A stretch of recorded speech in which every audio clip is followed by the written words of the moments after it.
The Truth About Zero-Point Technology. Originally published in Spirit of Ma'at, Free Energy and Alternative Energy Part I Vol. February 2nd, 2002. For the print version see http://www.spiritofmaat.com/archive/February 2/prn/trombley.htm. The Truth About ZP Technology.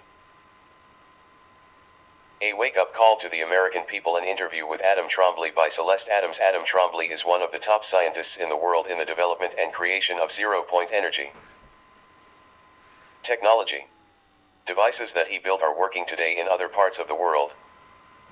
And yet, instead of using zero-point energy, Adam Trombley's own house in Maui is being fitted with a bank of expensive solar panels. Why can't Trombley use his own expertise to fuel his own home?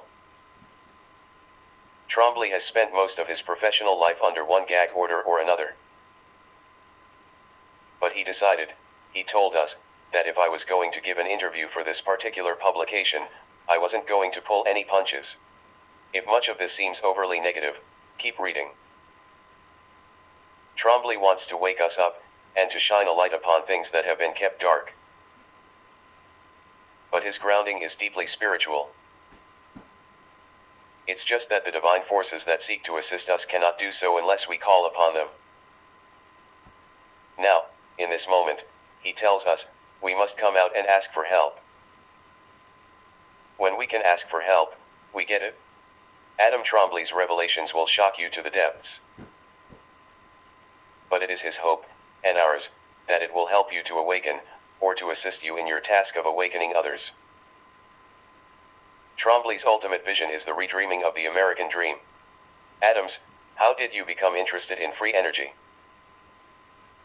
Trombley, I was raised as a scientist and I have spoken the language of science all of my life. My mother was a blood specialist, my father was a biochemist, and my sister was at one time a biophysicist. When my father had just gotten his PhD in biochemistry from Purdue University, I was a young child. He was enlisted as a biochemist, by a fellow Purdue alumnus named Frank Olson, into a U.S. Air Force/CIA joint project. He was stationed at the Biological Warfare Laboratory in Fort Detrick, Maryland. This was in 1952 during the Korean conflict. He had been a highly decorated U.S. Army Air Corps officer in World War II, but the government felt that he had a skill of strategic importance to the national security. At Fort Detrick, he and Olson, along with a couple of other scientists, were working on a very compartmentalized project. Since he died when I was in the 8th year of this body, I knew very, very little about what this project involved. On the 7th anniversary of his death, April 3, 1967, I was in my mother's attic, putting out mousetraps, when I discovered a couple of boxes that contained journals my father had kept during his time at Detrick. You weren't supposed to keep journals, but he did.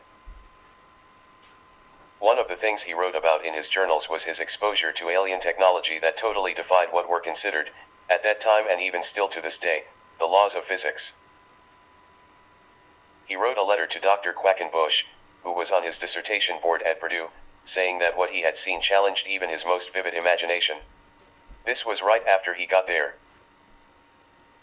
After he had been there about a year, the notes he wrote got really interesting.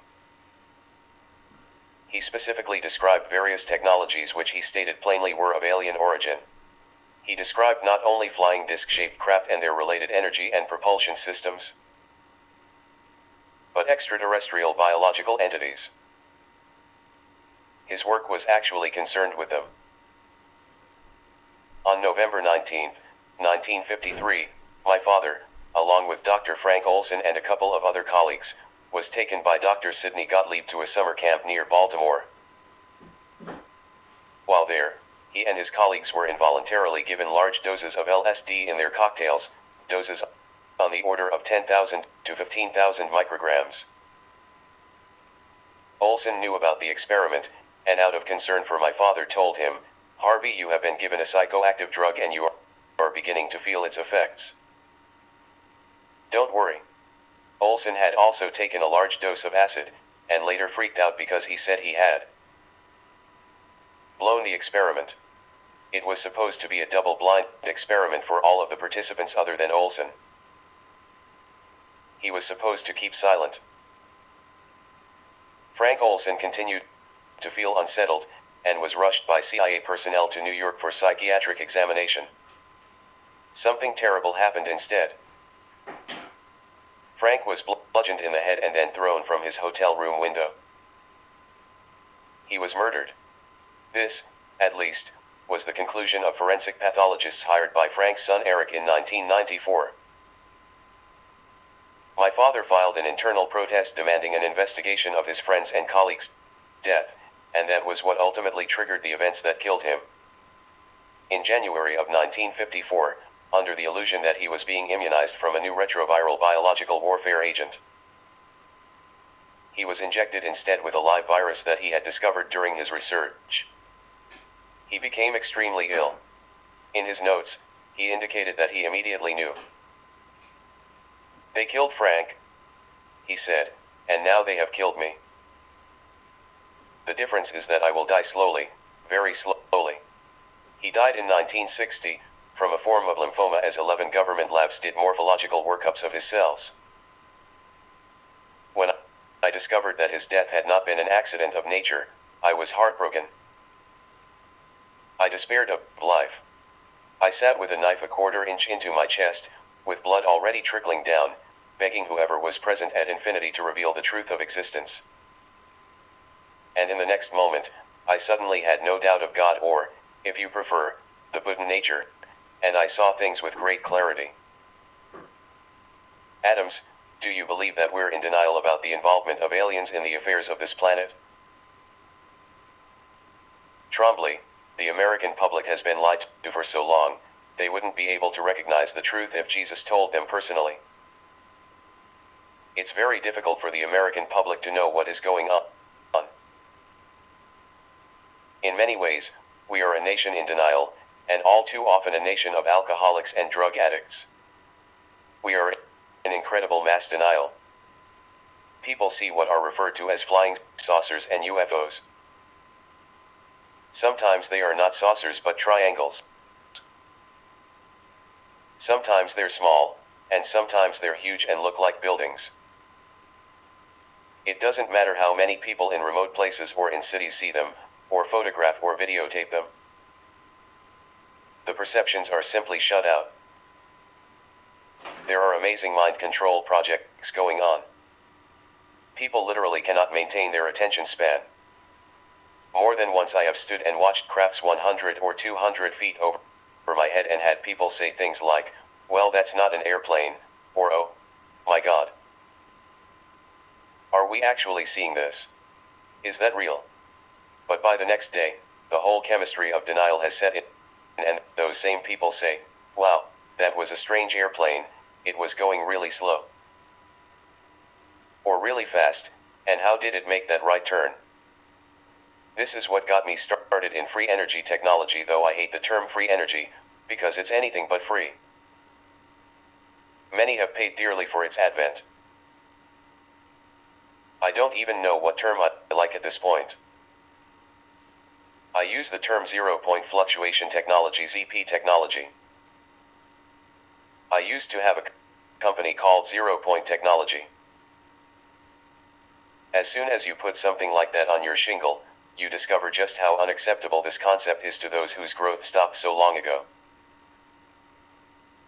People are being bombarded with subliminal messages that tell them that aliens don't exist. Even the X-Files, which is a joke, thank God they're canceling it, was originally intended, by Chris Carter, to be something more than just random amusement. It was intended to be groundbreaking.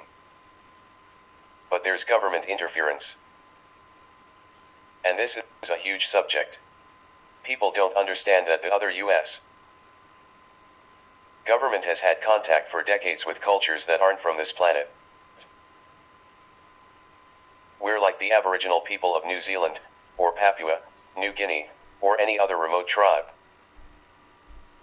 When they see an airplane, they think that it is a god, or they used to.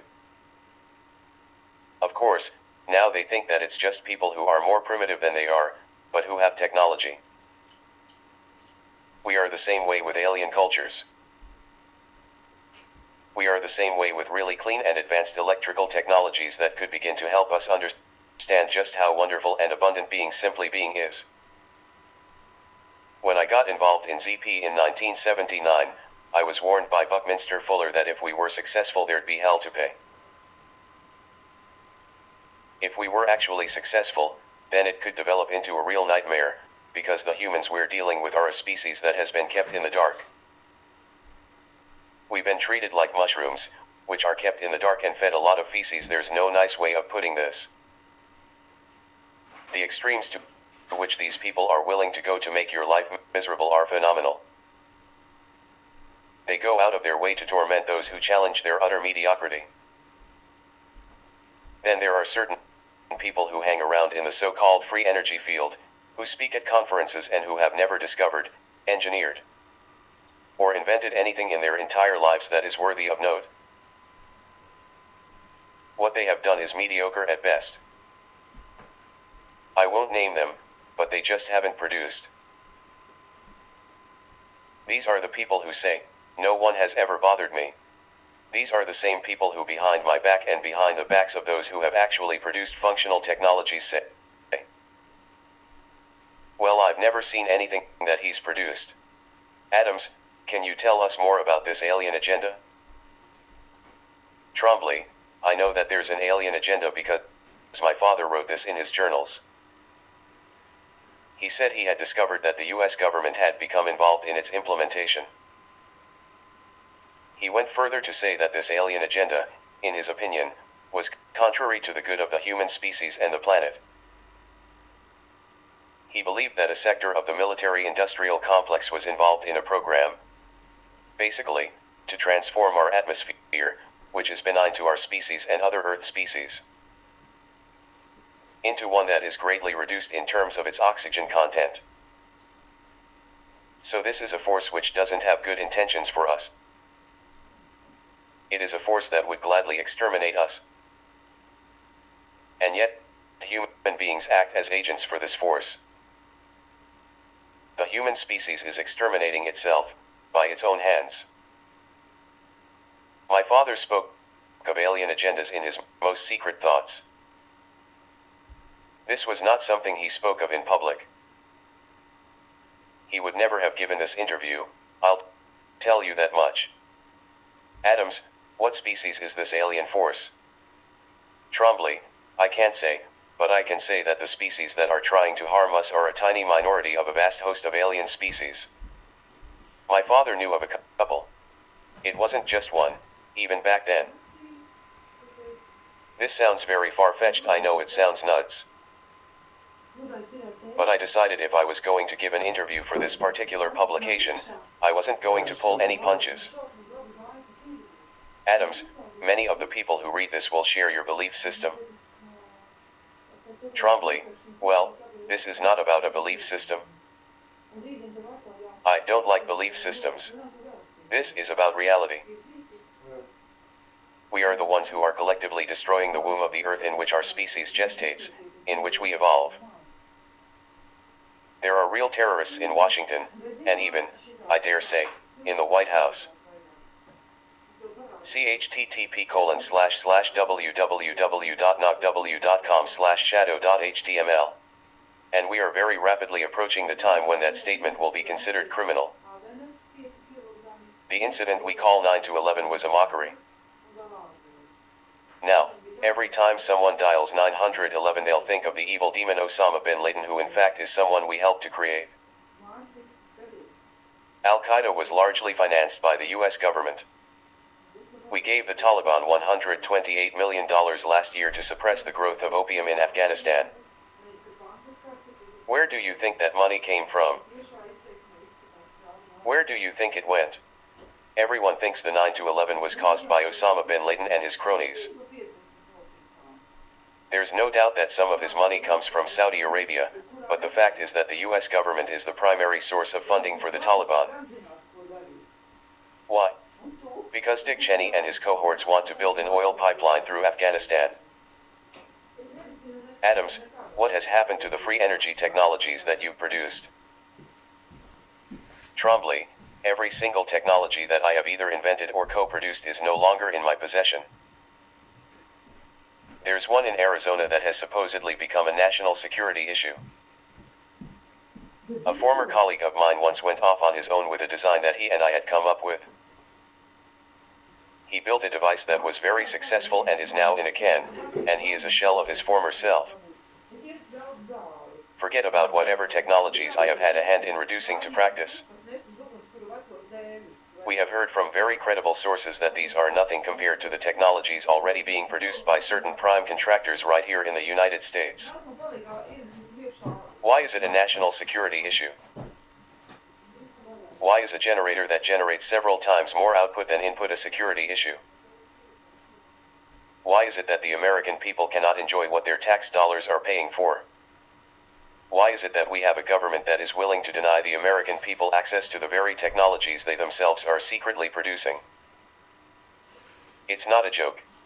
Our government has produced technologies, with our tax dollars, that could immediately begin to reverse the damage done by the irresponsible use of fossil fuels, and they are not allowed to be used.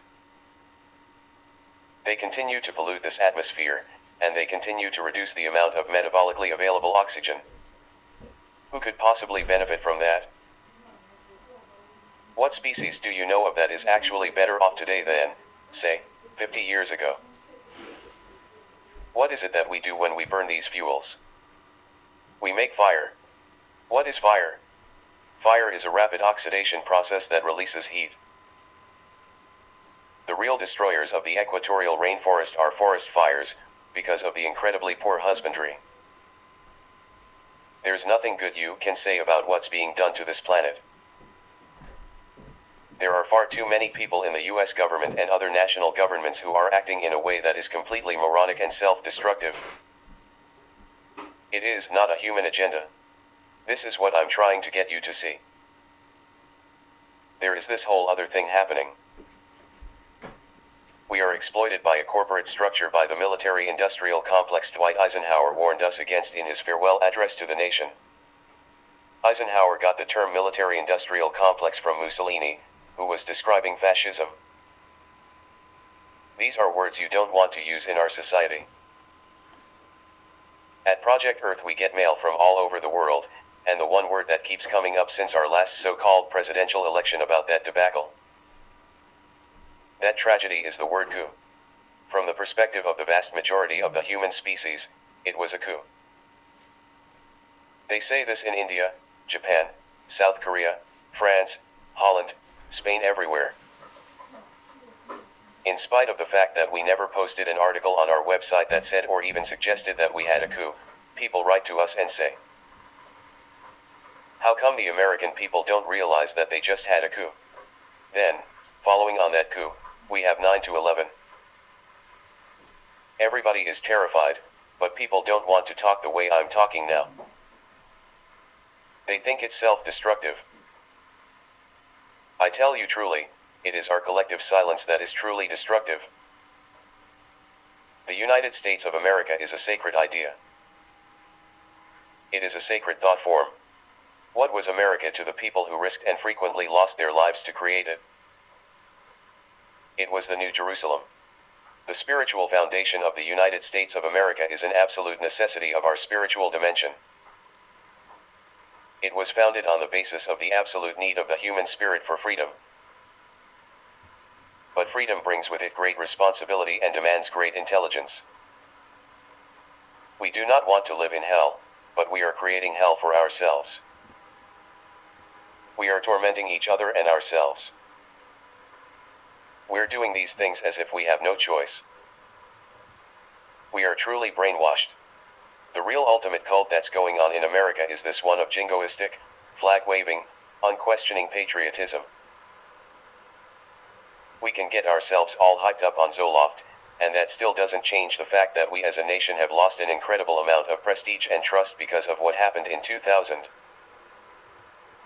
No matter how much money we put into the military budget, we will not be able to restore that trust in our own people or in the rest of the world until, through grace or the incarnation of the divine process, our democracy is resurrected from its present contrived state. It is a travesty. When Dick Cheney refuses to turn over documents to investigators, he gives comfort to our enemies. Truly dangerous and deranged people in truly difficult countries like Pakistan cite the actions of our corrupt public officials as justification for their actions. If we say to the world that we represent freedom and democracy, then by God we have an obligation to be free and democratic. In the meantime, the world laughs, because perfectly capable intelligence officers in the United States are oppressed for the sake of short-term political agendas. The Central Intelligence Agency attempted to warn the White House before September 11th. The entire affair was handled with what can only be called incompetence. While three-letter agencies spent our tax dollars listening to my calls, true terrorists were going to flight. And in spite of over an 18-minute warning crash, a second full-size passenger jet went into the World Trade Center. Even so, we are all supposed to fall into line and cheer. Once, in 1986, I was introduced to a man in Toronto, Canada, who turned out to be a major Soviet technology spy. When he offered me a lot of money and a lot of benefits if I would turn over mechanical drawings for an electrical generating technology I had co-invented, I told that agent to go screw himself. I told him I was under a gag order, and that I would not violate that order. He responded by saying, "What loyalty do you owe to your country? They have done nothing to help you or your work. If you cooperate with us, we will appreciate you and take good care of you and your family. 300 million people will benefit from your technology. Who cares if a shaft is made in Leningrad or if assembly occurs near Moscow?" Once again, I told him to go screw himself. To go back to the totalitarian hell that he came from, and then I got the hell out of his office. In September of 1986, I turned this man into the FBI, and as a consequence, I ended up under investigation myself. In February of 1987, the counterintelligence unit of the FBI contacted me. During my second so-called interview, one of the special agents who interviewed me was Robert Hansen, now known as a famous spy for the former Soviet Union. Hansen interviewed me about whether or not I was a spy. But he knew I wasn't a spy, because he was. It's not just the US government that's suppressing all this stuff, it's the whole theater of the species. The human species has rarely demonstrated qualities that say that it should be maintained or can be sustained. This species has never acted in a way that is consistently to its own benefit. For thousands of years, this species has acted in a manner that can only be described as both sadistic and masochistic, and on a planetary scale. It has not acted intelligently. At the same time, there is no decision to change, because the vast majority of the human species don't even realize that we have a choice to do that. They don't realize that we have the choice to live intelligently. They don't even know or what that would entail. My protests to the powers above are consistently related to this central fact. I know there's a choice, you know there's a choice, but the general population on this planet has no clue that there's a choice. We can choose to live in a completely abundant and pollution-free environment. We can make that choice and have more abundance, and not less abundance. We can stop spending money for fuel. The capital expenditure for fuel could be completely eliminated. That would free up trillions of dollars annually, globally, from the world budget, from the planetary budget. If you want to know why I got involved in this technology, it's because we have a way to generate almost boundless levels of electrical power without any pollution or fuel, without even the need for solar panels or wind power. It's ridiculous that I am installing solar panels in my home, when I have spent the last 23 years of my life in the field of ZP fluctuation technology research and development, and have on more than one occasion successfully demonstrated it along with colleagues who have also learned the same hard lessons that I have. Atoms, can we still restore this planet? Trombley, we can if we act with great clarity and great speed. No obstacle could stand in our path. We could even reclaim the Sahara Desert. It didn't used to be a desert. It was destroyed by people who cut down the forest and overgrazed the grasslands that were once there. Now the same thing is happening in Brazil, Indonesia, China and Southeast Asia. These forests and grasslands are like your skin. What does the skin do? It keeps us from becoming dehydrated. When a person gets third-degree burns, one of the leading causes of death is dehydration. The same thing is true of the forests and grasslands. It's about maintaining that tissue and understanding that it is very vulnerable. These membranes are being taken away. We can also reclaim the desert that is forming in the northeastern corner of Brazil, where there was rainforest 100 years ago. The Brazilian desert exists because the Brazilian people won't stop cutting down their own trees. I say this very bluntly. If the Brazilian people want to demonstrate that they have some intelligence, then they'll stop cutting down the rainforest, which is the equatorial life support of our planet. If the United Nations and if the American government want to demonstrate their intelligence, then they will suggest that we should give credits to these countries for their oxygen production. We can reclaim the deserts by these new technologies, by taking the water out of the oceans and using it on the desert. Where you run into the logjam, over and over with all these issues, is the question of energy. How can we heal the ozone layer? It's going to take a tremendous amount of energy to do that. We have to replenish the oxygen that's not getting into the stratosphere. One of the fundamental points that I try to make is about chlorine. It is a molecular demon once it gets into the ozone layer. One chlorine ion can interfere with the production of 100,000 molecules of ozone. So we have to eliminate as much free chlorine and bromine as possible. But even if we entirely eliminated chlorine and bromine production, that would still not be enough to heal the stratospheric ozone layer. Another significant cause of ozone depletion, one that is often overlooked, is the reduction in the amount of oxygen that should be transported into the stratosphere over the equatorial rainforests. Project Earth has been trying to educate people to this fact since the mid-80s. The oxygen source has literally been cut off by deforestation. But we can heal that by reintroducing a tremendous amount of oxygen up there, and replanting the forest down here, on Earth. It will take energy. Lots of it. Adams, can you describe how your life has been endangered because of your perspectives on free energy? Trombley, if I had described my life to you since 1980, it would be a long, long story, and it would sound like a bad spy novel. I've had a number of attempts on my life through really serious poisonings. My wife has had to revive me and give me CPR. So we've had a whole nightmare component to our life. But we don't live in a nightmare at all. It's quite the opposite. However, I must say that it has been almost unimaginable at times. Once, in 1988, I was visited by a couple of scientists at my home in Colorado. One of them was Bob Dratch, a man who has done a lot of work in creating microwave detection equipment, which is widely used by the Department of Defense. Basically, I was standing in my office, which was a large room, 27 feet long, and Bob Dratch was shaking change in his pocket. To demonstrate that his very sensitive microwave detector could pick up the signal this jingling generated.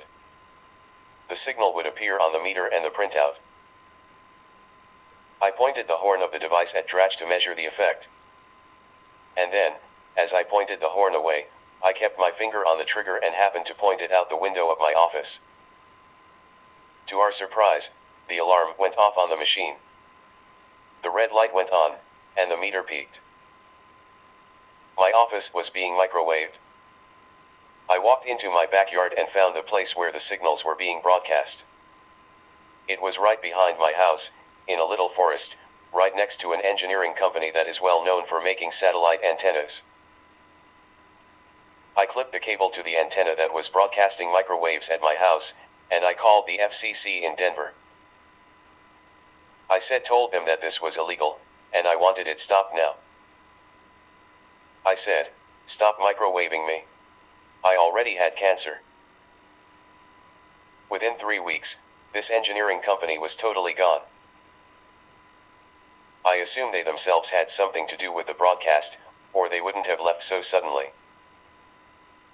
So dozens of people had to relocate to Kansas, or wherever. But why were they trying to kill this body? We are perplexed at times by the strange modus operandi of this group. The world is not going around very well right now, because people aren't loving. When people love, they become geniuses. Intelligence isn't about thinking, it's about feeling. I don't care how many times the force of darkness, which resists love, has attacked you and made you feel separate. I don't care how difficult anyone's life has been.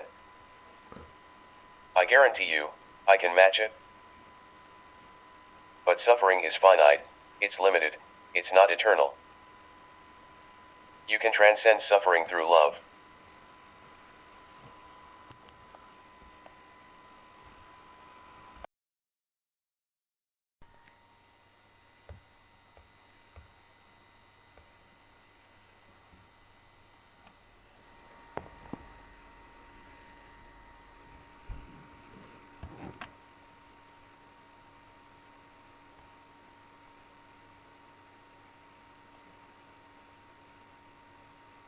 The resurrection we are called to is our resurrection. Once Jesus stood in front of Lazarus' tomb, and commanded, "Lazarus, come out." And we are told that Lazarus came out. That is similar to what is happening right now. Surrounding this planet, there is a gathering which is inviting the human species into a new dimension. They are saying, "Lazarus, come out of your subjective tomb and out of your corruption. Come out of your doubt of God and out of your doubt of love. In the midst of infinity and eternity, we command you.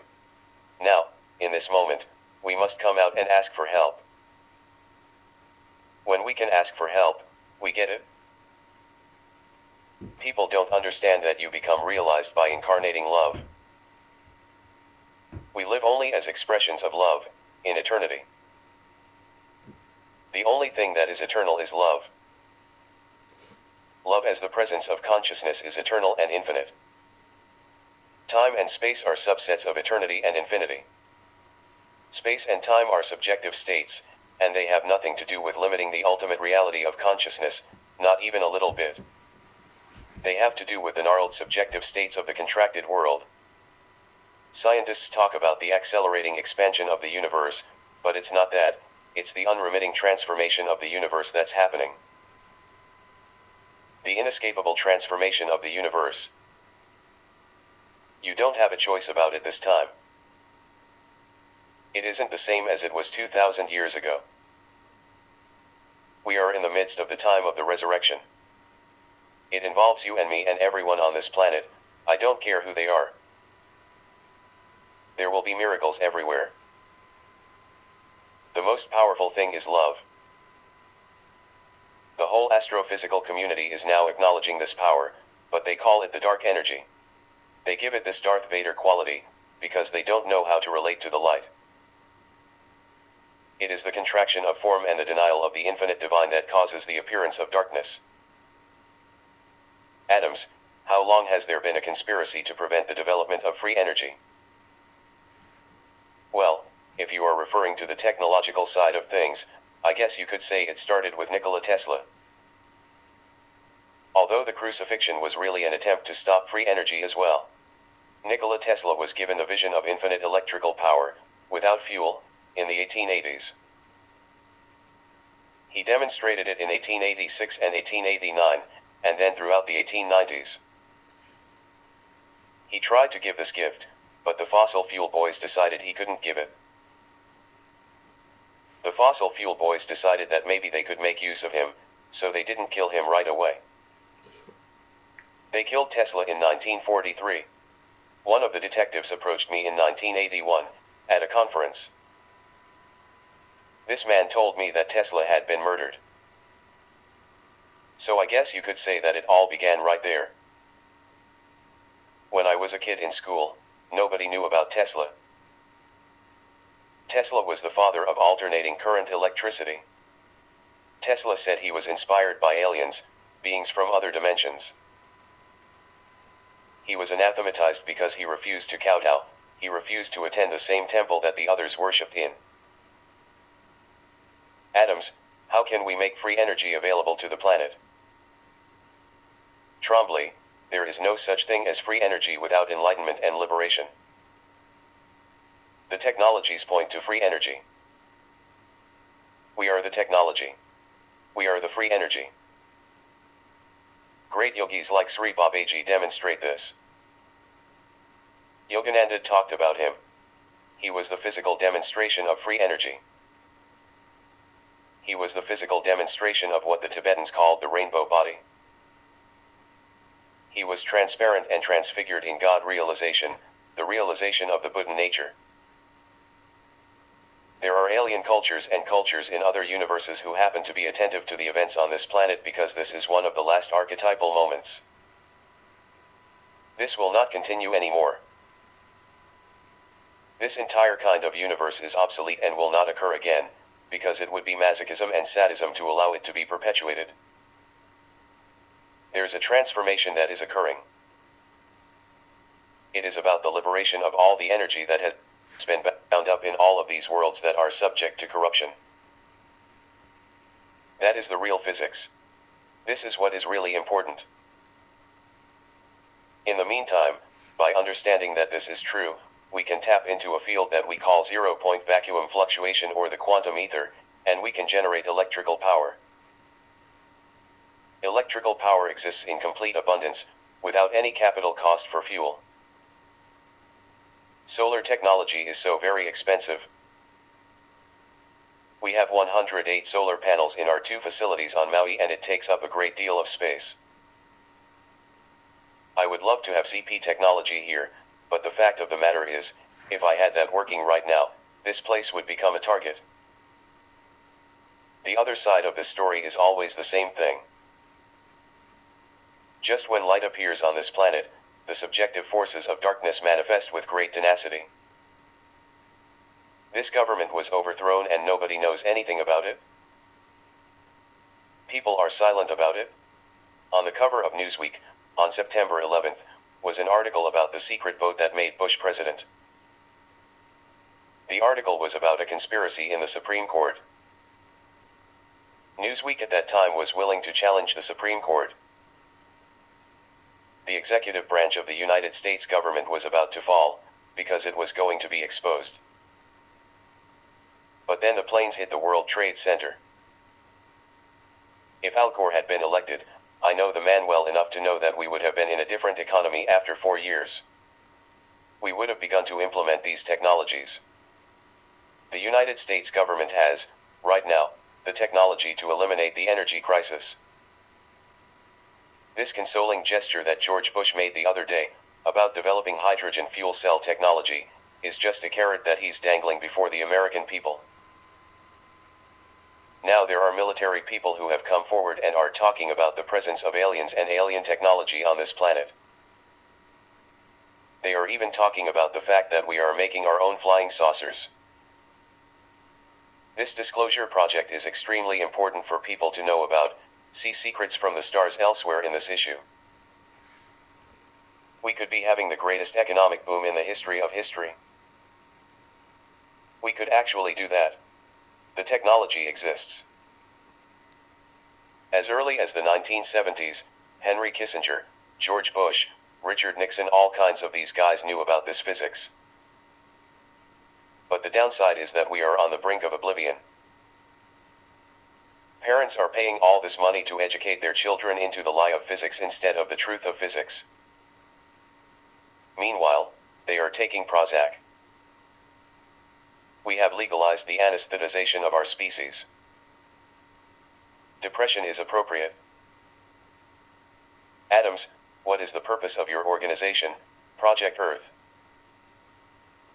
Trombley, the original foundation of Project Earth was to reveal to the human species the actual condition of our planet. We're not being told the truth about it.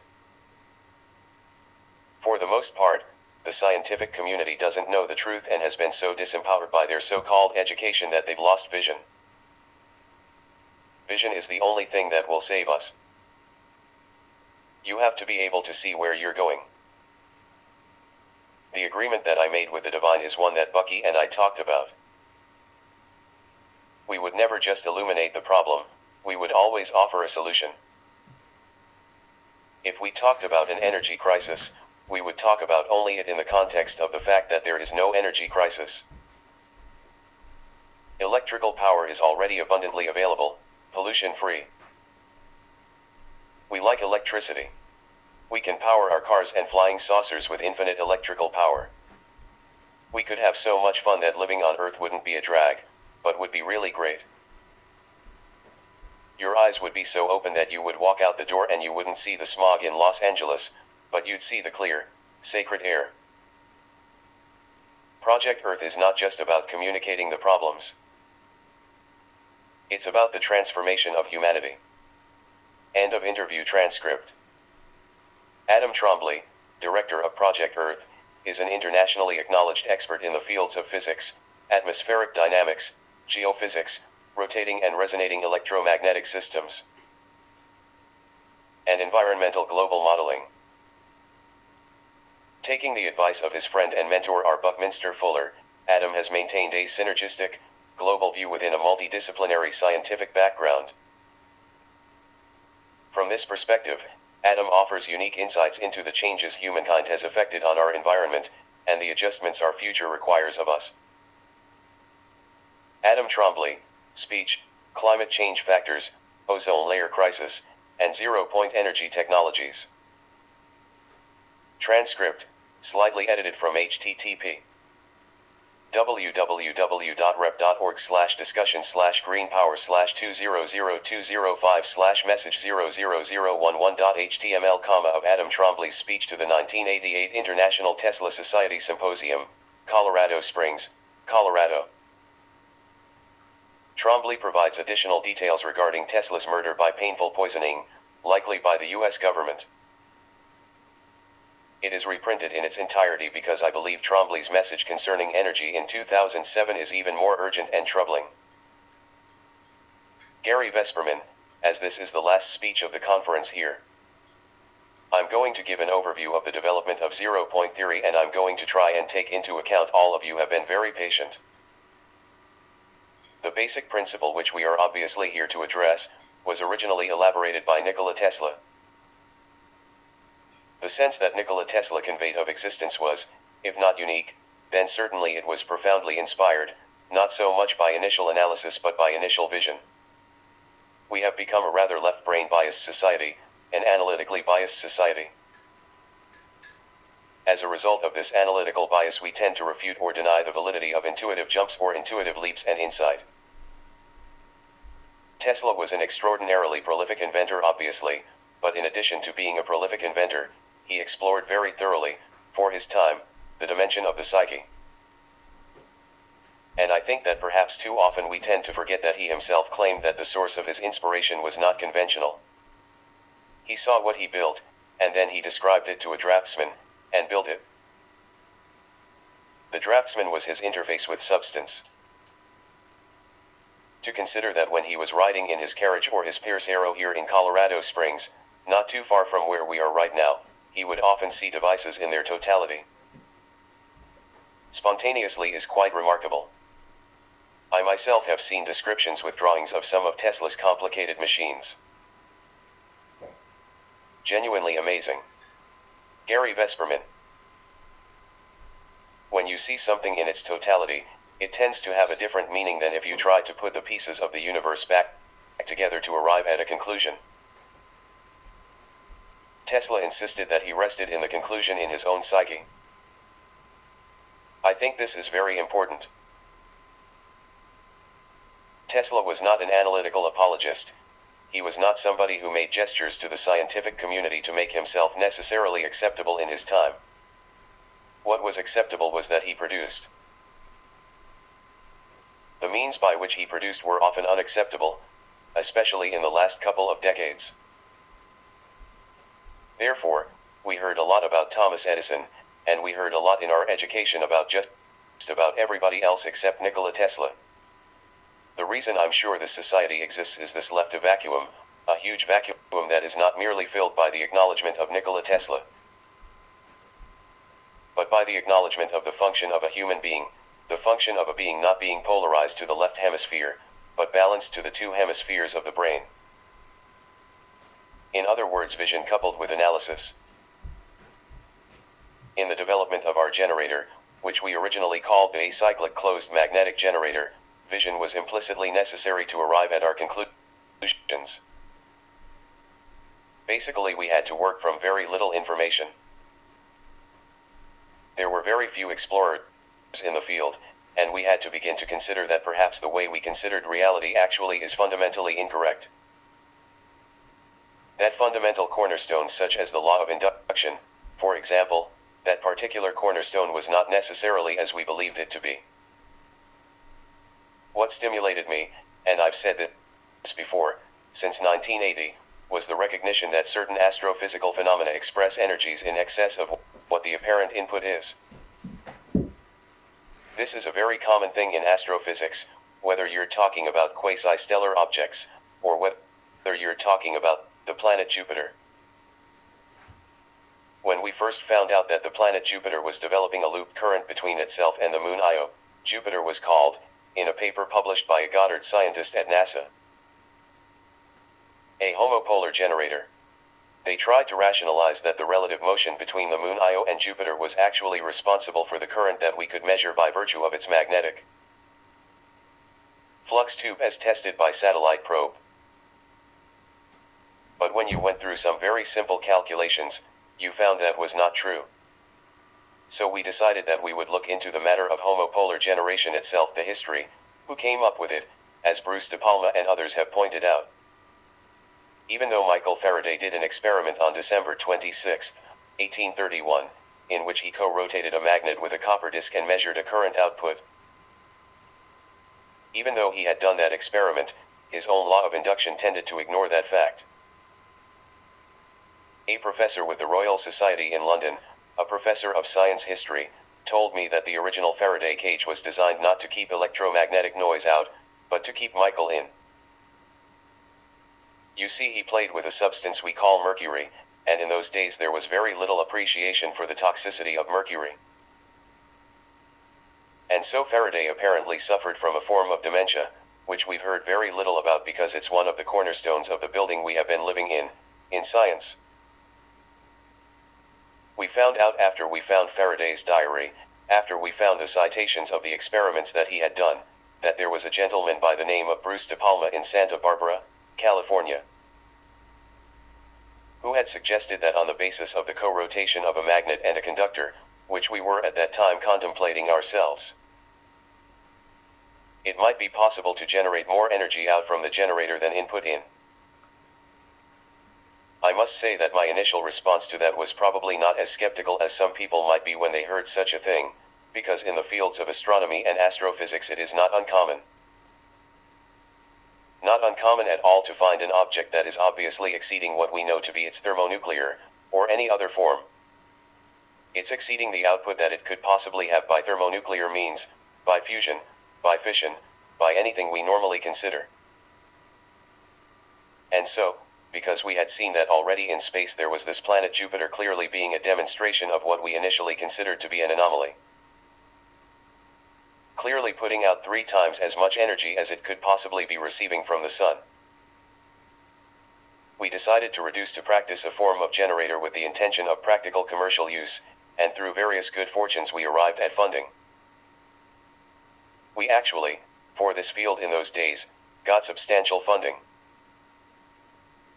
And as a result of that work, we applied for a patent in 1980 which was, as many of you know, denied by the U.S. Patent Office as being implausible to the extreme.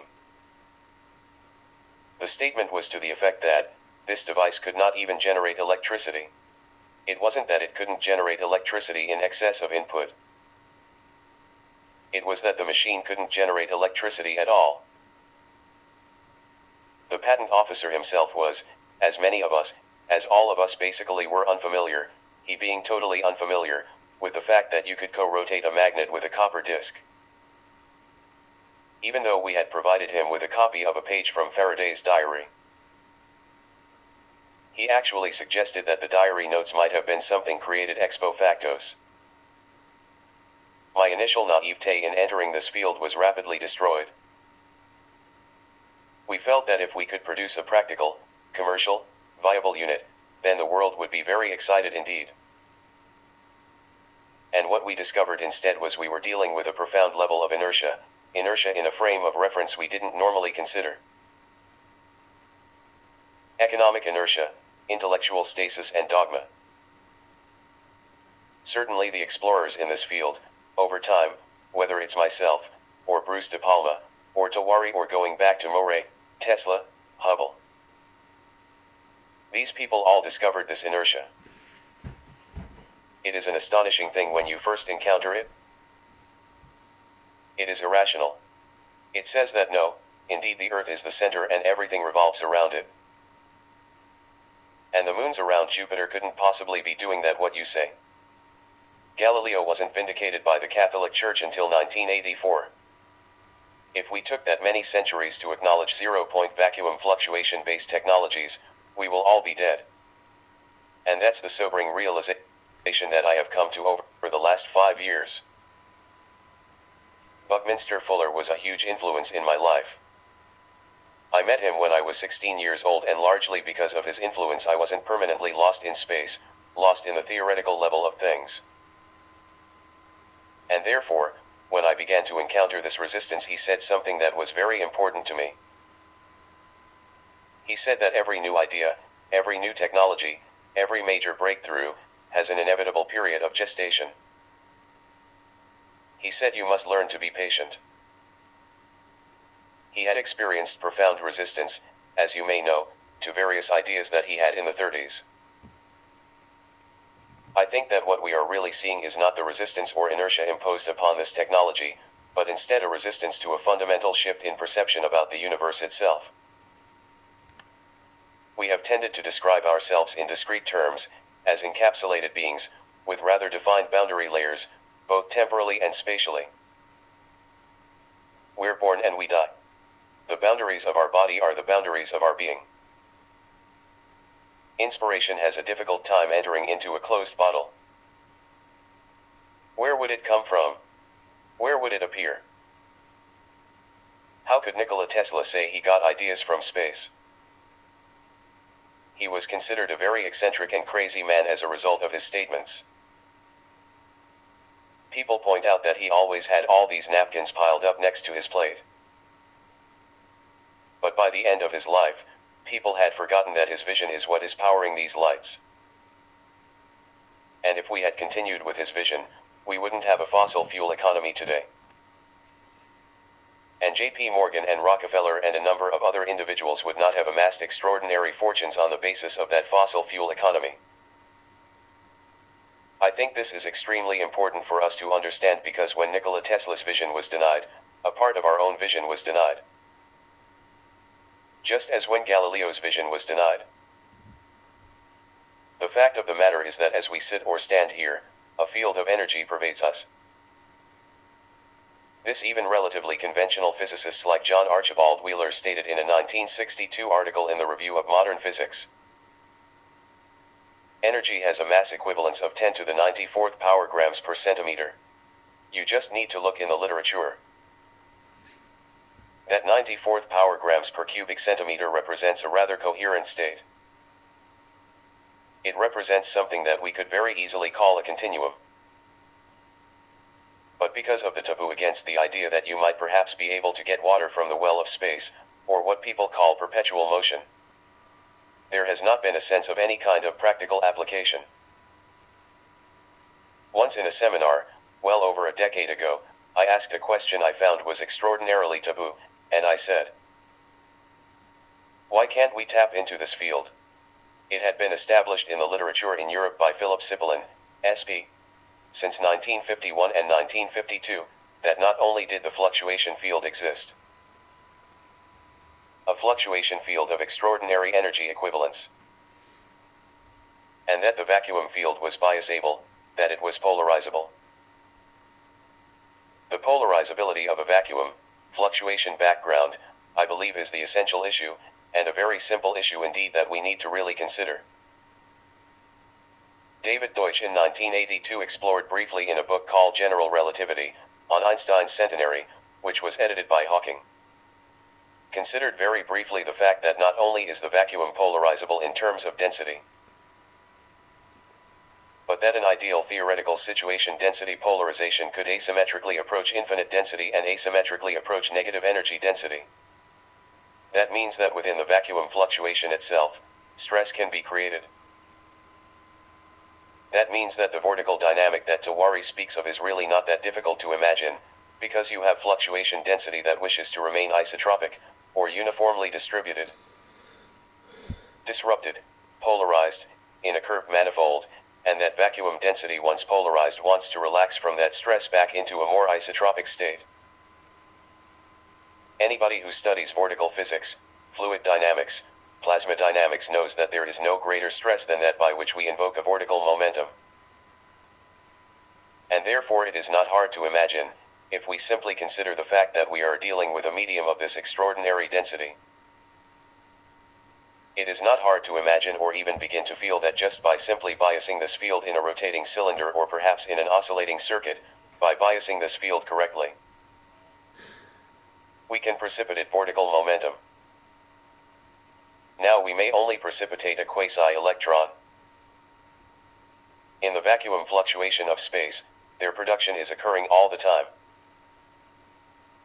In a bias environment, however, where an electrical potential exists, that quasi-electron, instead of annihilating with its antiparticle, might indeed be distracted along the potential and find its way into what we refer to very blithely as manifestation. It doesn't necessarily take giga-electron volts for this to occur. And that's why Tawari, De Palma, myself and others speak of the generation of power from space. We need to very simply and seriously consider that it's already in the literature. It isn't just in the literature of the fringe, it's in the literature now even of Physical Review since 1975. Review of Modern Physics, since 1962. And in the European literature since the 1950s. It's a remarkable thing that because of the bias against so-called perpetual motion, or so-called free energy, that nobody seems to want to extrapolate what is implicitly obvious.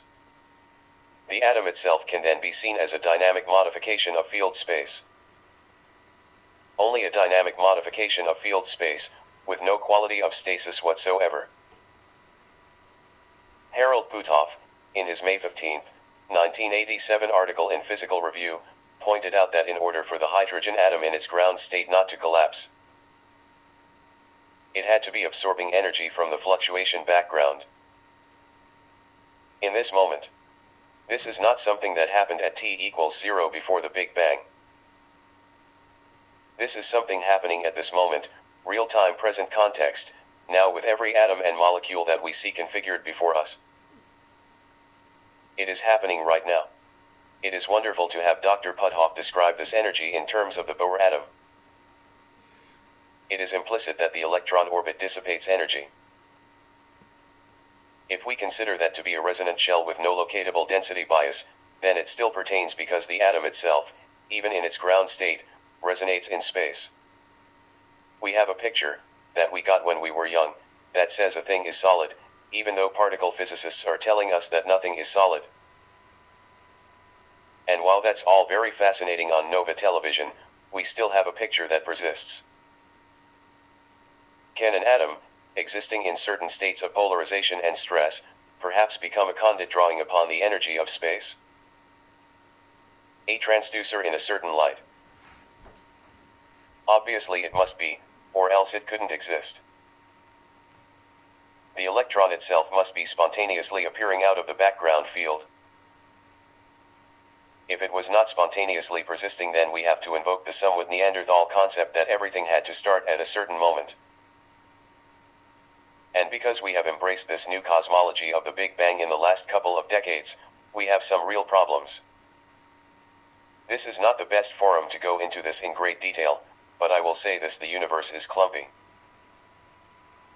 That's a term that is used frequently in astrophysics to describe the fact that mass is not uniformly or isotropically distributed. It is simply not.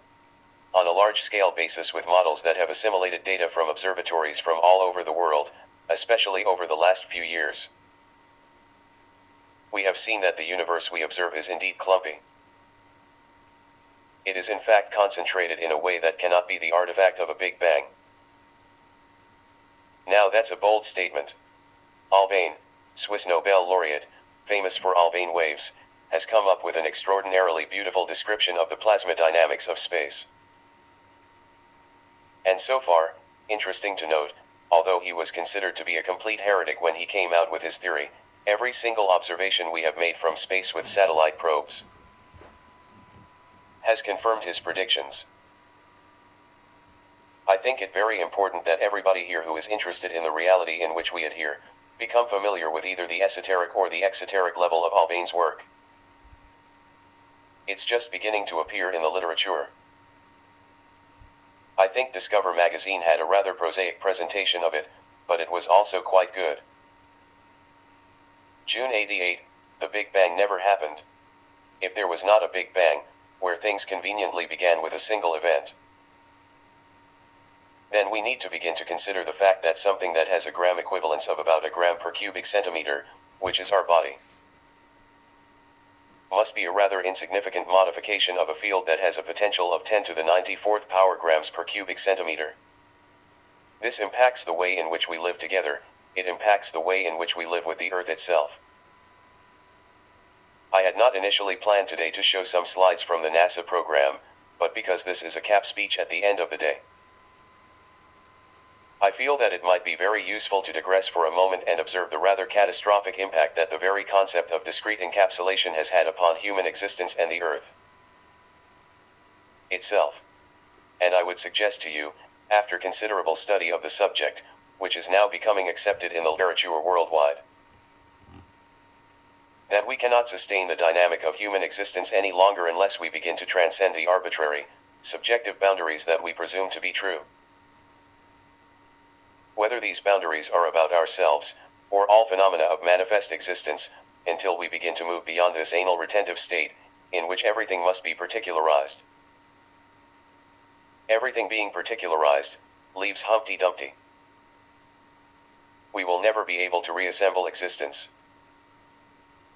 As Fuller pointed out to me at an early age, existence is already implicitly whole.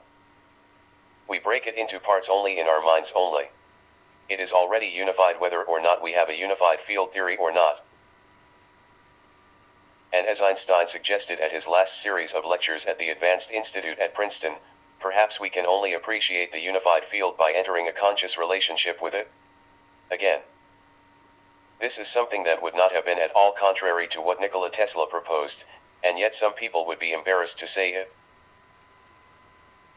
I think we need to very succinctly consider that we cannot continue to burn fossil fuels on this planet, and that we really haven't found anything to do with our nuclear waste.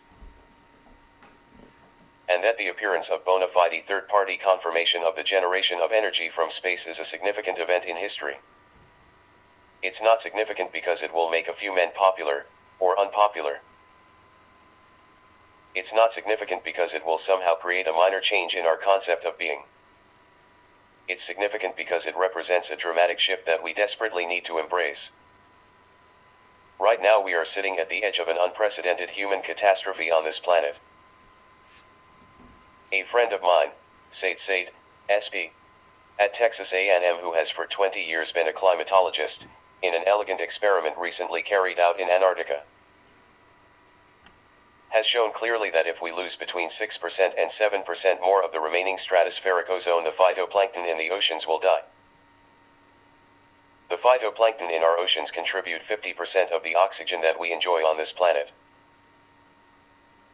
It is extremely important to point out that prior to the appearance of photosynthesizing biomass, oxygen was a trace gas which basically appeared through the natural transitions of H2O. We simply cannot afford to lose any more oxygen than we already have. At this moment, literally hundreds of millions of internal combustion engines are running.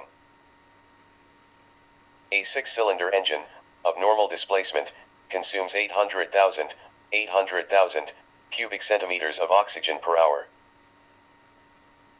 This transforms the breathable oxygen into combustion byproducts, an entire spectrum of combustion products. In the last 20 years, in Africa alone, we have destroyed 64% of the biomass ground cover. In the last 20 years. This is a United Nations Environmental Program figure, confirmed by satellite and manned spaceflight telemetry. Remember that Trombley gave the speech in 1988. Perhaps these gloomy figures and reports are likely to be even worse now in 2007? Gary Vesperman, also, in the last 20 years we have consumed 29% of the photosynthesizing ground cover in Central and South America. In the last 20 years. You cannot consume oxygen at the same time you consume the factories that metabolize carbon dioxide and return oxygen to us, and expect to have a sustainable environment. Because as oxygen tensions decrease even a few percent in the troposphere, ozone tensions decrease disproportionately. This is because there is a column of oxygen and other gases that rises from the biosphere to the troposphere and then to the stratosphere. It is on the basis of the mixture of these gases that we have ozone in the atmosphere.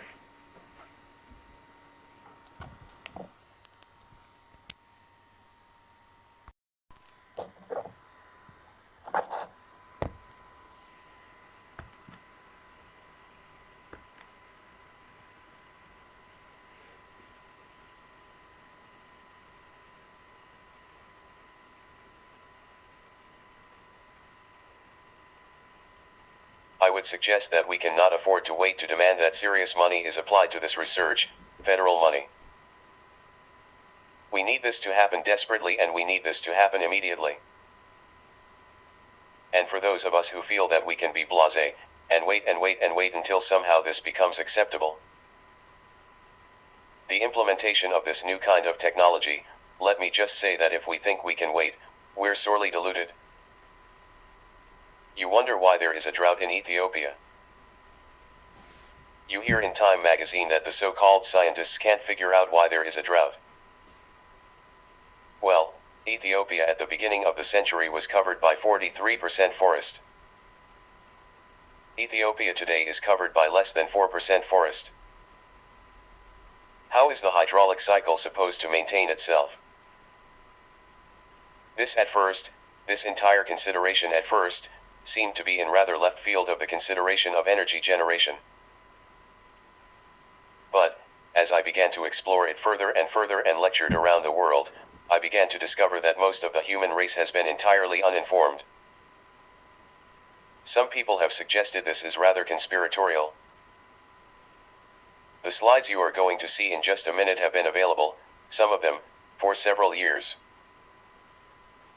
We finally got a few of them on CNN December 25, 1987. I think when you see them you're going to realize why they are so significant. And as always I would like to thank Richard Underwood of NASA, now retired, for providing these images. They are in the public domain, but anyone who has tried to get photographic data from the NASA space flight program, especially during the Reagan administration, will find that it is a very difficult thing to do. As a matter of fact, most of the infrared photography is now stored at Ames, and you can't get into the building. Even though this material is not classified, the building itself is off limits. I would like to have the lights dimmed, and I would like to show these slides and then we can go on from there. We can discuss in more detail about this and other things. This is the way clouds are supposed to look over the rainforest. These are healthy clouds. These clouds are appearing over the northern Congo area, and this photograph was taken in the mid-70s from Skylab. Cumulonimbus, stratocumulus, very beautiful cloud formations and an extraordinary density of water vapor, as you can see. Next slide. This is what the ground looks like after you get rid of the forest. This picture isn't from Africa, it's from Brazil, but literally millions of hectares worldwide look like this today. You can see that the watershed to this river, which is the São Paulo River, has been almost totally devastated. You can see that evaporation would occur rather rapidly instead of in a moderated sense through the membrane canopy of the forest. The next slide shows the way clouds look after you do this. By the way, this is the same coordinate almost exactly, taken from the Space Shuttle in 1984, as the slides show big billowy beautiful clouds from Skylab 10 years earlier. What you see beneath this cloud bank is now desert. So the cloud building is no longer healthy. Instead of that nice kind of veil of water vapor, you see an extraordinary, Los Angeles scale, optical density. That's dust. Dust that has been lifted and aerosolized and now remains in chronic suspension over much of the African continent. The clouds are flat. The convective, humid currents that rose from the rainforest no longer carry water vapor in significant quantities. At the end of the above Charles N. Pog 200 plus mpg carburetor suppression case, this writer, Gary Vesperman, mentioned that he had taken an introduction to meteorology class given by University of Wisconsin-Madison climatology professor Dr. Reed Bryson. One memorable lesson was a study Bryson had conducted of why the Harappan Empire of ancient India had failed. Due to overgrazing by sheep and goats, the Harappan Empire's land had become barren. Each drop of rain is comprised of enough water vapor coalescing around a single dust particle that it becomes heavy enough to fall. Bryson discovered that increasing dust in the air can reach a critical point where there are so many dust nuclei per unit volume that none of the drops of water can become heavy enough to fall as rain. A feedback cycle then starts up where lack of rain causes even more dust to be stirred up into the atmosphere. More dust causes even less rain to develop. Bryson suggested simple solution. Stop goats and sheep from overgrazing the land so as to allow the land to revegetate and keep down the dust. The feedback cycle then reverses itself, causing more and more rain to fall. Currently, the American southwestern states are enduring the worst drought in many decades. Are they about to suffer the same fate as the Harappan Empire? There was a great effort. A joint effort of the United Nations and several other countries to seed what clouds remain to see if the hydraulic cycle could be restored. Unfortunately, somebody forgot to plant anything under the seeded clouds, so the desert is now growing.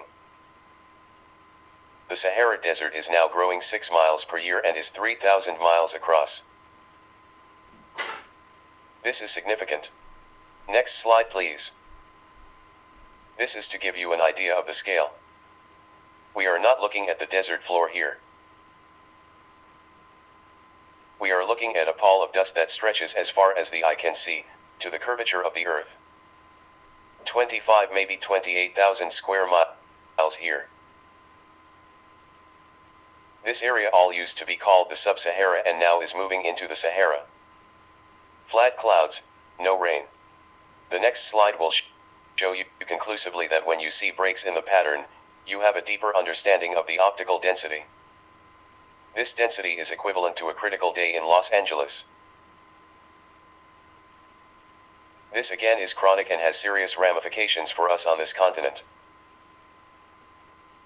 Serious ramifications. This has happened because somebody denied vision. This has happened because when in 1906 Nikola Tesla said that fossil fuels would one day create a corruption in the entire atmosphere of the Earth, he was called eccentric. Next slide, please. South of the aridification process, in Zaire we have fires.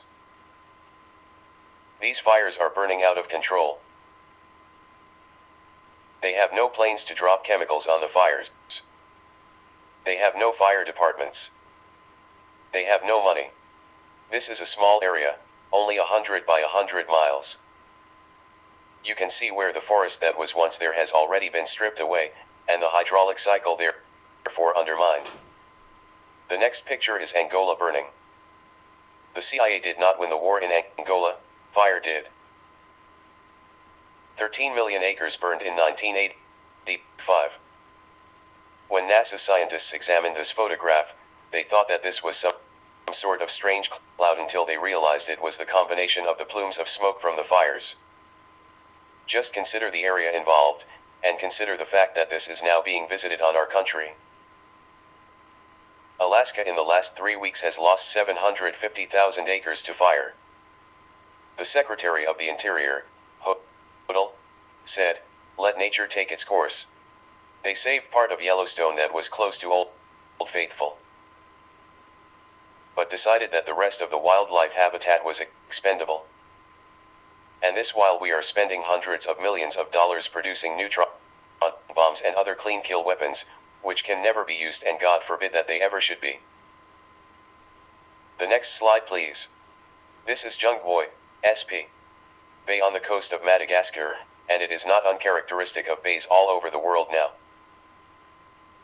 This is what happens after the deforestation and after the fires. This bay was over 600 feet deep 20 years ago. Now you can walk across it during the dry season. It is so filled with silt. This is happening now, today. It is not theoretical. We have to move now. Next slide please.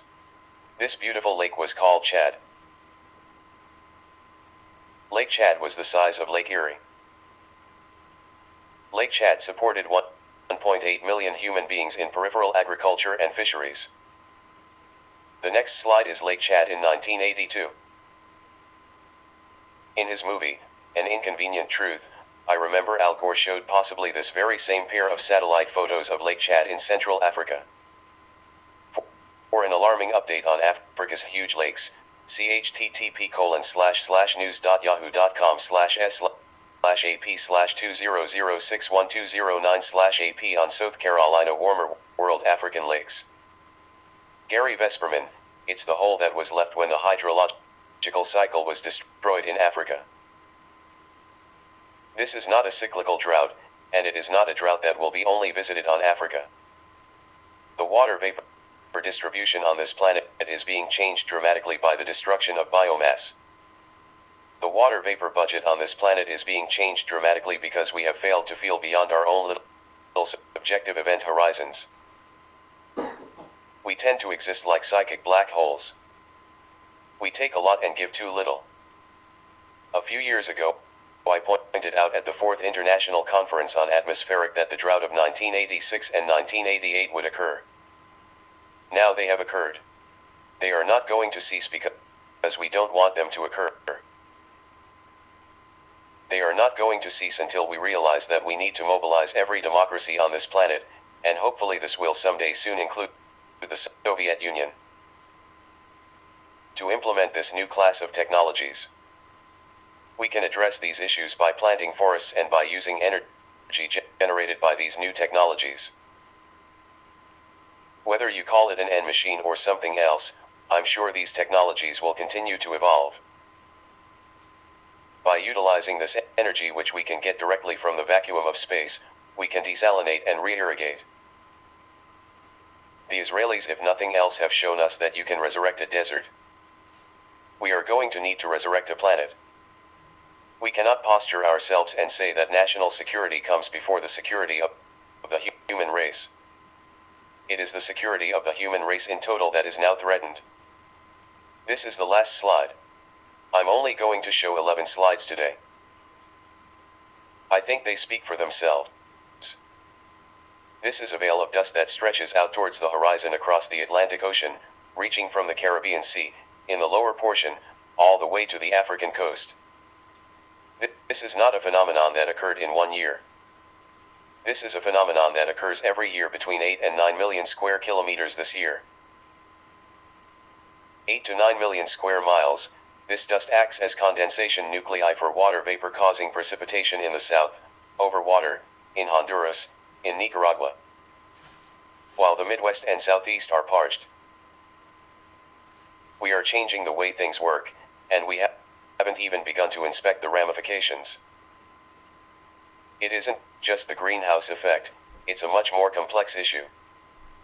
Only by stepping over the threshold into a more synergistic view, which is not just a kind of convenient term bandied about for the sake of the new age, but only by entering into a more synergistic view which acknowledges the inherent coherence of phenomena.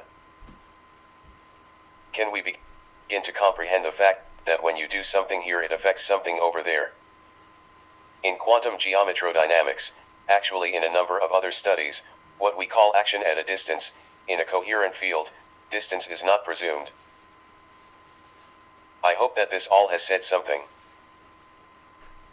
Fuller's suggestion was that Project Earth should either determine whether there was a reason why we had to implement these technologies, or whether it was no big deal. Can we last longer? I need to get my next grant from DuPont to produce more chlorofluorocarbons. Yes, it does seem that it might have that effect, but if I say that in the literature then I am defying my contract. Scientific integrity, which used to be something that characterized science, is something that is sadly lacking in too much of the scientific community.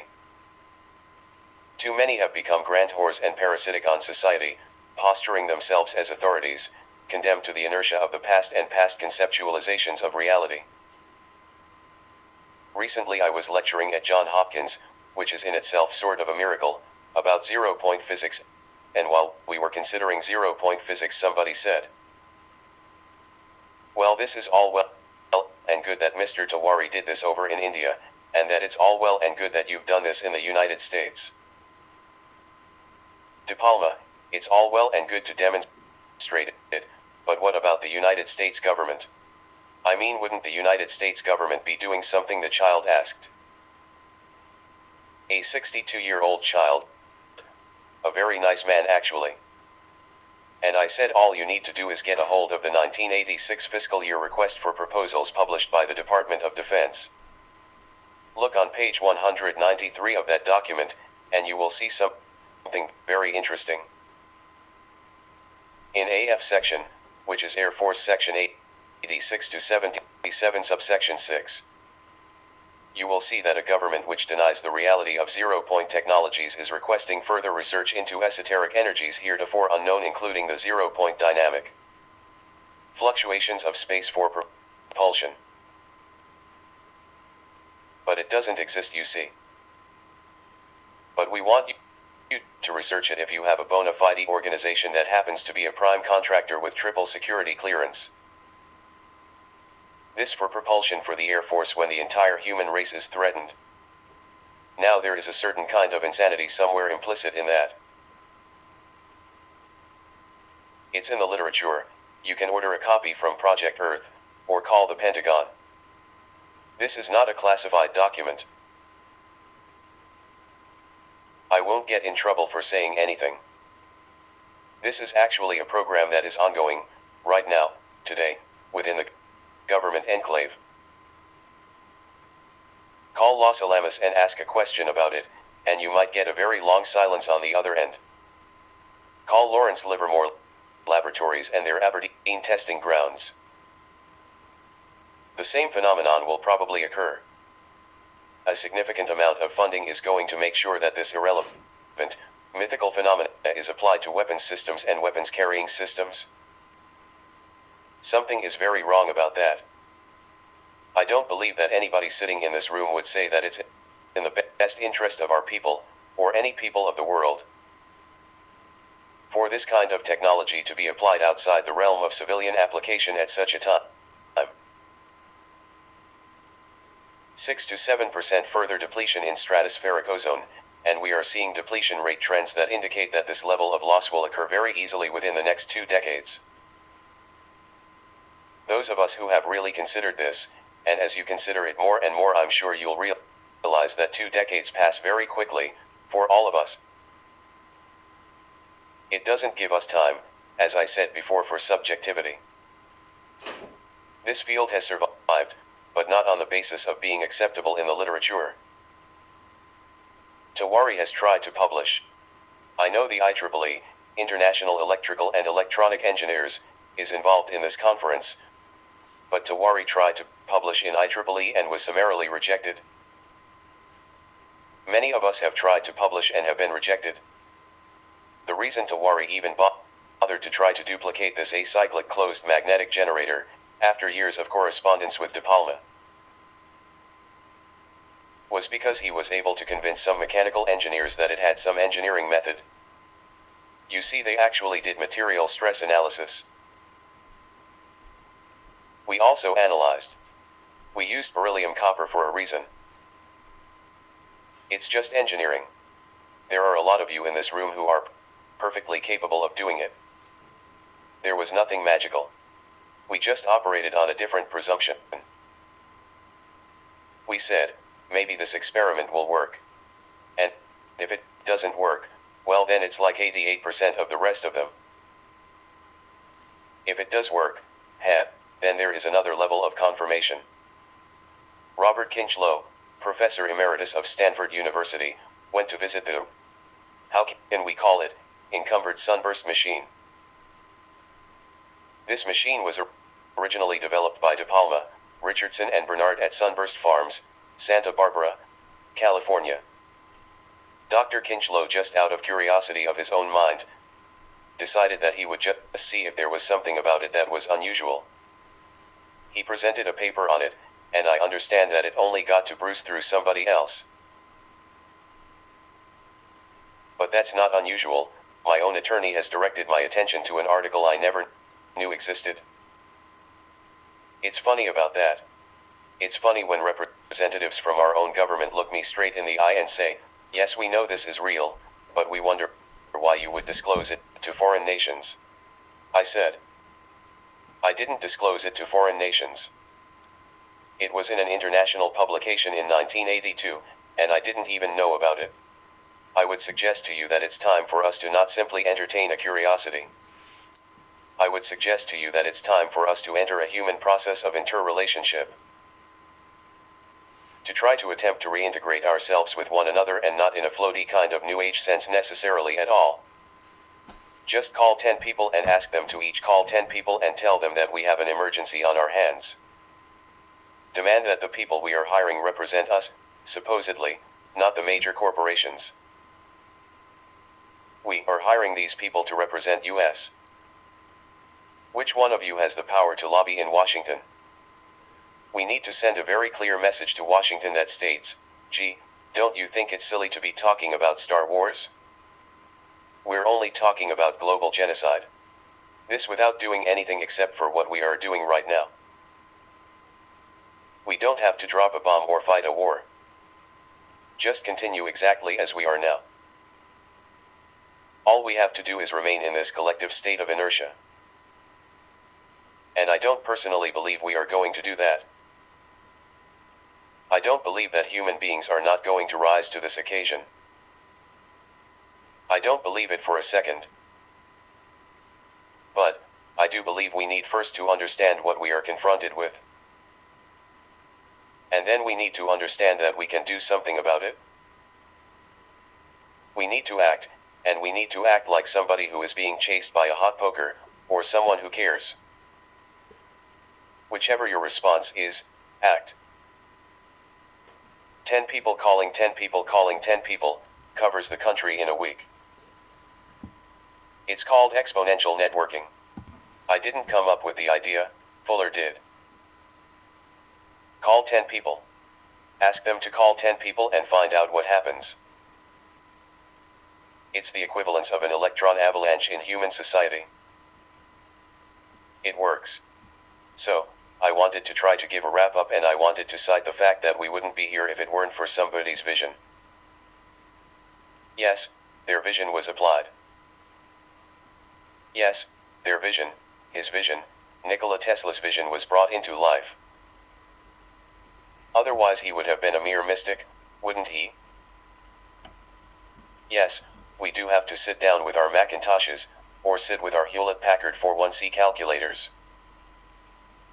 We had a lot of money for this field. A total between the two phases of the experiment of about $200,000. And now I'm finally happy to say it looks like it's going to be produced, or at least this one is going to be produced. It looks like De Palma is also moving into that modality. We are certainly hoping that more people will come out of the woodworks and say, hey, well, I've had this thing for the last 30 years. but I was told that if I brought it out into the public when I was working at Los Alamos 20 years ago, they would basically permit character assassination to ensue. It's hard to believe in some ways, and I don't want to paint a black picture. But I think we have to see the end of times when the New York Times calls a National Center of Atmospheric Research scientist to ask, how come everyone in the world says that the Reagan report on acid rain is a lie? And the man answers, you don't understand the kind of pressure we're under here. People's careers are in jeopardy. This when all our lives are at stake. So I would like to open the floor to questions. I raised a question in another seminar about the oxygen depletion. And the speaker told me that even if we were to kill all the forests at once, it would take a very long time for the oxygen to dissipate out of the atmosphere. We are talking about a change in the mixture of gases, okay. There are people who say that even if you combusted all the carbon on the earth, biomass and post-biomass, the oil reserves, everything, there would still 75% of the oxygen in the atmosphere. Unfortunately, they fail to take certain things into account. For example, today we sit, and if you knew what we went through to get this acknowledged in the world press, and it would take me an hour to tell you. But we now have it publicly acknowledged by NASA that we have between a 2.3% and 6.6% depletion in worldwide atmospheric ozone depending on latitude and time of year. This not taking into account the rather large depression over Antarctica. When this level of ozone depletion occurs, the level of ultraviolet influx increases the probability of photosynthesis in the lower atmosphere. So, the O2 is preferentially converted into H2O3, for example. This would normally only appear in great quantities after a lightning storm in the past. We have a lot of H2O3 in the atmosphere. We have a lot of O3 in the troposphere, which until very recently was being attributed to internal combustion. But O3 was appearing in large quantities in rural areas where there was very little internal combustion, relatively speaking. It became an embarrassment when the Department of Agriculture had to admit that $2.6 billion worth of crops were being destroyed per year by ozone alone. So the photosynthetic reaction that is occurring as the result of increased ultraviolet influx must be taken into account if we are going to begin to understand what is going to be sustainable in terms of oxygen tensions. It is the mixture of gases that rise from the biosphere through the troposphere and into the stratosphere that determines the tension of ozone, O3.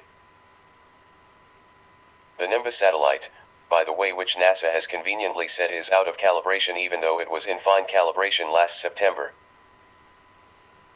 and in almost perfect agreement with the instrumentation on the ground in Antarctica, which by the way at the center of the Antarctic hole, 6 miles up, we had 96% depletion levels last year, 1987. The jumpsuits worn by some of my friends from the Center for Atmospheric Research, please understand there are a lot of good people there I respect a lot. Their nylon jumpsuits were actually degraded by ultraviolet exposure in just one flight. Several people had serious eye injuries. Now anybody who is going to suggest that this type of influx is not going to affect the species of molecules that we have in the atmosphere, and the mixture of those gases, is denying an extremely important fact. So whereas I'm not suggesting we're all going to die of anoxia, what's going to happen when the phytoplankton in the oceans die? They are the basis of the entire oceanic food chain. If you are not familiar with them, they are the little critters that actually made all this possible. This conference would not be occurring today without their sponsorship.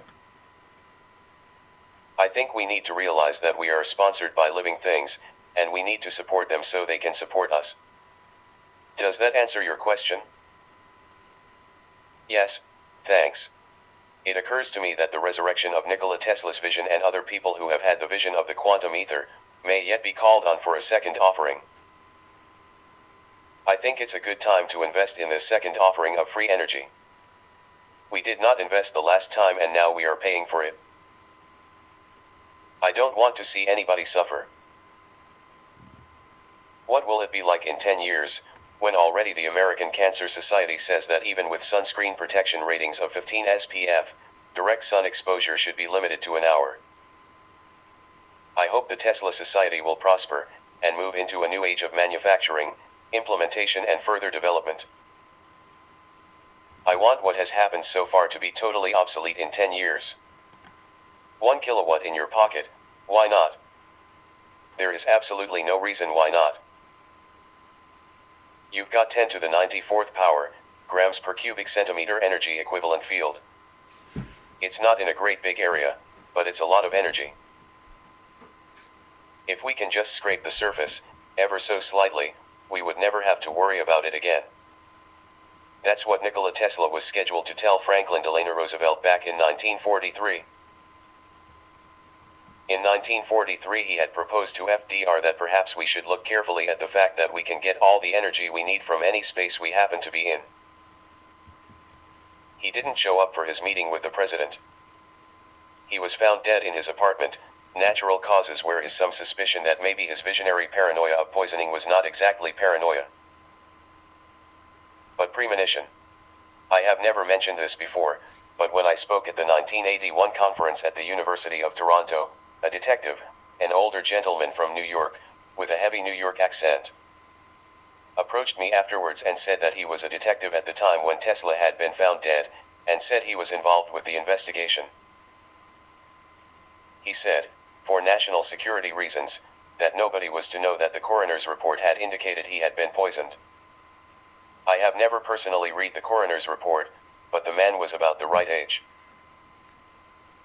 He showed me a badge, and I had no reason to doubt this man who had come all the way up to Toronto from New York, just to tell somebody after all those years. The coroner's report did say he had been poisoned. Now it turns out that the only medium to my knowledge it actually cites that Tesla had been poisoned is the Yugoslavian film on Nikola Tesla called The Secret of Nikola Tesla. So everybody can watch again the introduction, because they say it right at the beginning. And they also say perhaps that he was killed by the Nazis.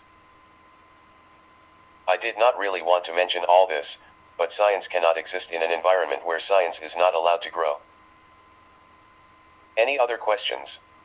Well, you have all been a tremendously patient group. Thank you for your attention. Thank you, Adam.